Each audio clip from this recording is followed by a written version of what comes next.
अस्सलाम वालेकुम जी। उम्मीद है सारे दोस्तों सारे दोस्त ठीक हो सन।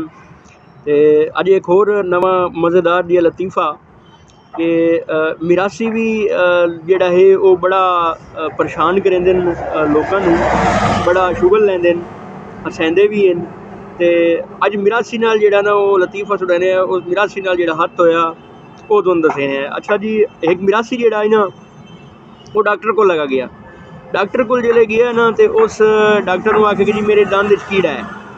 वो डॉक्टर चेक किया तो उस दवाई शवाई दी ते उस जेड़ा ना आखे भी थोड़ा जिहा परहेज़ करें, सख्त खाना जेड़ा ना सख्त खुराक नहीं खानी, चाह पीवनी है ते नाल रस खावने न। रस मतलब कि पापे जेड़े होंदे न पंजाबी च सदेने पापे खावने न। वो कोई जेड़े रस ते जेड़ा चाह पींदा रह गया नाल पापी खांदा रह गया।